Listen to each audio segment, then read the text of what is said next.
Em nome do Pai, do Filho e do Espírito Santo. Amém.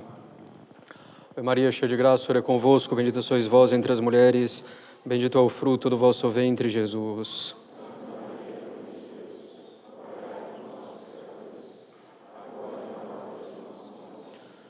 Podem sentar-se. Caros católicos, em uma sexta-feira santa, um dos maiores pregadores que a Espanha já conheceu, o Frei Luís de Granada, subiu ao púlpito para pregar sobre a paixão de nosso Senhor Jesus Cristo, e mais especificamente sobre as 7 palavras de nosso Senhor na cruz. Frei Luís de Granada era excelente dominicano e pregador, um dos autores preferidos de Santa Teresa d'Ávila. O seu sermão era para explicar claro ao povo cristão as dores inefáveis do Redentor do mundo cravado na cruz. Começou o seu sermão com as seguintes palavras: paixão de nosso Senhor Jesus Cristo, segundo São João. Dito isso, uma emoção dominou fortemente, sentiu que a voz se perdia na garganta e rompeu então em imenso soluço. Com o rosto banhado de lágrimas, o piedoso e famoso pregador teve que descer do púlpito sem conseguir dizer nem sequer uma palavra a mais. Todavia, nenhum outro sermão do Frei Luís de Granada causou impressão tão profunda entre os fiéis quanto esse no dia da paixão do Senhor. Todos começaram a chorar e, golpeando-se no peito, pediram perdão a Deus pelos seus pecados. De fato, caros católicos, não houve aí exagero. É preciso ter um coração muito duro ou uma fé muito fraca para não se comover profundamente diante do simples anúncio da paixão de nosso Senhor Jesus Cristo. Claro, não se trata aqui de emoção passageira que advém de uma impressão forte, instantânea e que logo vai embora sem deixar rastros. Essa emoção não é nem o principal, nem é propriamente necessária, como sabemos. Diante da paixão de nosso Senhor Jesus Cristo, o que deve ser movido é a nossa vontade, a nossa alma. Essa comoção do Frei Luís de Granada e dos fiéis naquela ocasião era apenas um sinal não necessário dessa moção da vontade a Deus. Realmente, caros católicos, ouvindo a voz de Deus na paixão do Verbo encarnado, não devemos endurecer os nossos corações.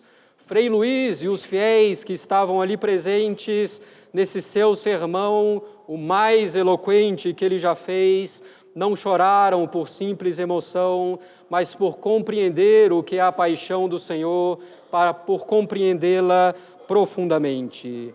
E moveram com isso suas vontades para mais amar ao Senhor, começando pelo arrependimento sincero dos pecados.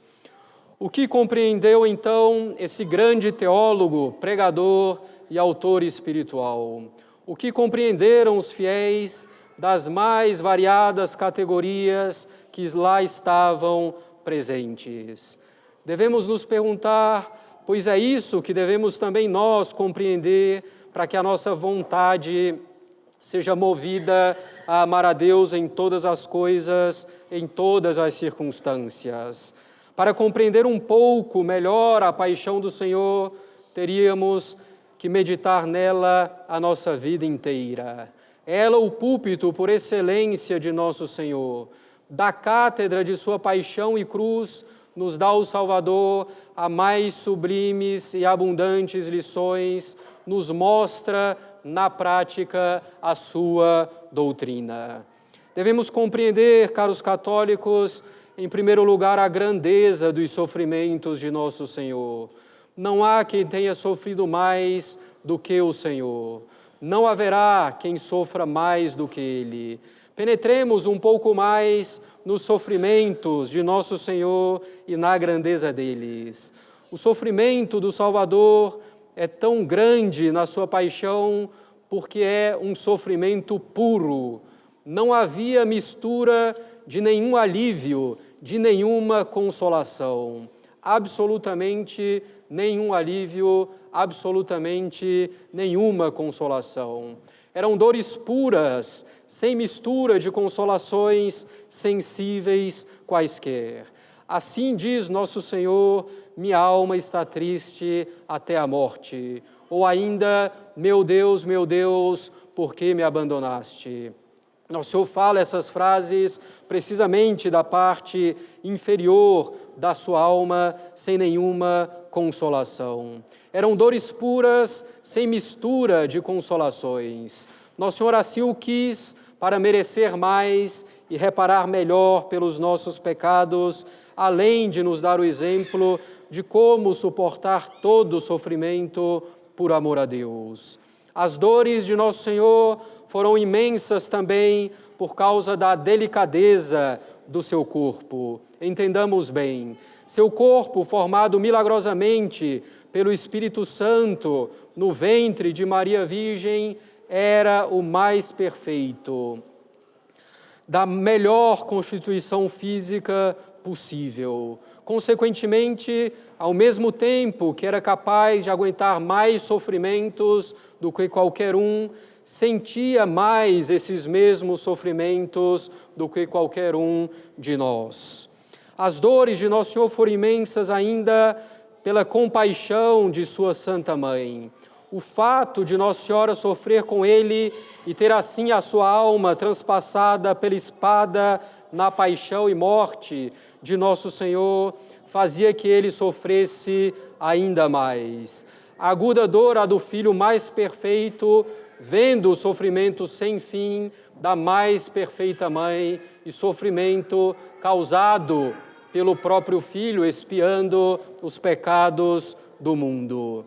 E os sofrimentos de Nosso Senhor foram ainda, caros católicos, sofrimentos gerais. Padeceu no corpo, de fato, sofreu em todo o seu corpo. A cabeça coroada de espinhos, os olhos obscurecidos com o suor e o sangue que escorria e presenciando a maldade dos homens. Os ouvidos padeceram com as mentiras, com as zombarias, com as ofensas recebidas. O rosto sofreu com as bofetadas e atingido pelas cusparadas.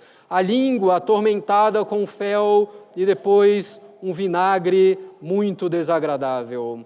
Suas mãos e pés transpassados com os pregos, as costelas atravessadas pela lança, os ombros chagados pelo peso da cruz carregada, as costas abertas pelos flagelos, os joelhos pelas quedas.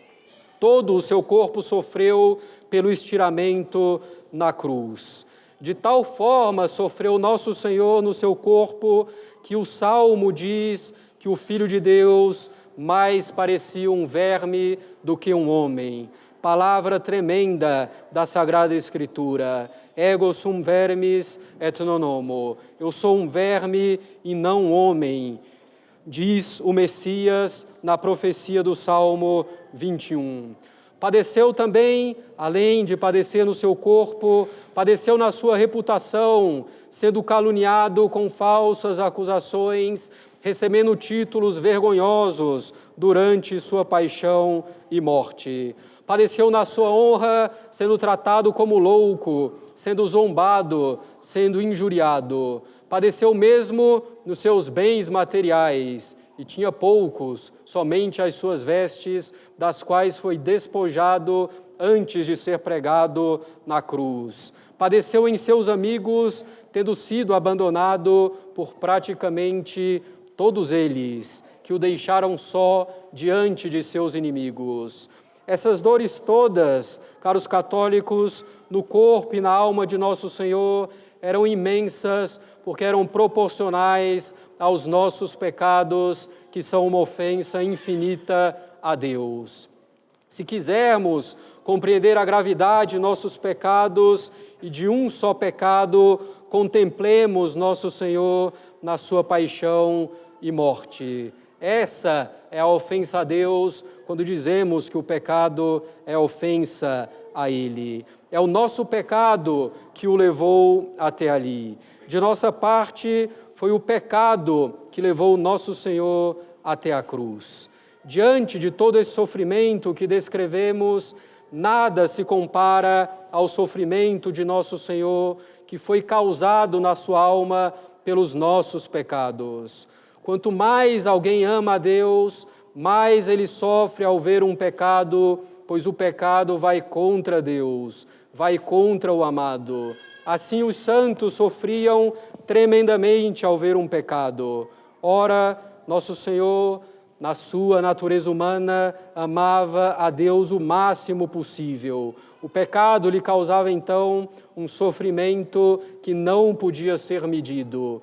E não conhecia ele somente alguns pecados, como os santos, mas conhecia todos os pecados de todos os homens, de todos os tempos, desde Adão até o fim do mundo. E sofria ainda mais ao ver os pecadores que não aproveitam tudo o que Ele fez por nós, que trocam a redenção por algumas migalhas de pecado de mundo. O Frei Luís de Granada e os fiéis presentes naquela ocasião reconheceram tudo isso, mas há ainda mais importante do que reconhecer todo o sofrimento de nosso Senhor para reparar pelos nossos pecados. Ainda mais importante do que reconhecer todo o sofrimento de nosso Senhor em merecer as graças para a nossa salvação. Realmente há muito mais do que isso, caros católicos. É reconhecer o clamor do amor de Cristo por nós na sua paixão e morte. Assim, falamos que foram, de nossa parte, os nossos pecados que levaram Cristo à cruz. Da parte dele foi o amor a Deus e o amor a nós, pobres coitados, que levou nosso Senhor à cruz. De fato, nos parece impossível tratar da paixão de Cristo sem insistir a tempo e a contratempo na sua caridade infinita para conosco. Tanto o sofrimento do Salvador não se explica a não ser pelo amor de Deus por nós. Deus poderia ter nos deixado no pecado sem que com isso houvesse injustiça da parte dele. Poderia ter nos redimido de outro modo, mas quis nos redimir nos entregando o seu próprio Filho. Como diz São João, Deus amou tanto o mundo que entregou o seu próprio Filho. Nosso Senhor, o Verbo encarnado, homem e Deus, quis sofrer tanto para nos mostrar todo o seu amor por nós. Enfrentar sofrimentos para conseguir alguma coisa é sinal claro de que amamos essa coisa. Quanto mais sofrimentos enfrentamos, mais amamos essa coisa. Nosso Senhor sofreu ao máximo, como citamos brevemente, no corpo, em todo o seu corpo e na sua alma profundamente. Sofreu por amor da Santíssima Trindade e por amor de nós. Caritas Christi urget nos, diz São Paulo. A caridade de Cristo nos urge, nos constrange. E nos constrange ao quê, caros católicos? A amá-lo em retorno. O homem naturalmente tende a amar aquele que lhe demonstra amor. Como não amar a nosso Senhor, que nos demonstrou seu amor por nós cabalmente, perfeitamente. O tempo da paixão é o tempo por excelência do amor a Deus. E é também o tempo por excelência da confiança em Deus. Somos obrigados, constrangidos diante da paixão, a amar e a confiar em um Deus que se fez homem e foi até a morte de cruz para nos salvar. E devemos compreender que esse nos salvar não é abstrato, vago, um termo coletivo. Esse foi até a morte de cruz para nos salvar, quer dizer que Nosso Senhor veio para salvar a sua alma, particularmente a minha alma, a de cada um. Sim, toda a paixão foi pela alma de cada um, pela sua alma, pela minha alma. Não uma gota determinada, mas a paixão inteira pela sua alma, pela minha alma, de cada um de nós. Devemos compreender isso, caros católicos, e peçamos a Deus, aproveitando em particular esse tempo da paixão, a graça de compreender o amor de Deus por nós, para que possamos amá-lo em retorno, amá-lo reconhecendo a sua bondade, a sua misericórdia, amá-lo cumprindo a sua vontade em tudo, nos mandamentos, nos nossos deveres de Estado, nas mais variadas circunstâncias da vida. Não trocar Deus crucificado por nós na cruz, não trocá-lo por migalhas do mundo, do demônio ou de nossas más inclinações. Foi esse amor que o Frei Luís de Granada e seus fiéis entenderam tão bem, sem dizer palavra, e se voltaram a Deus convertidos. A caridade de Deus nos constrange, caros católicos, Caritas Christi urget nos. Em nome do Pai, do Filho e do Espírito Santo.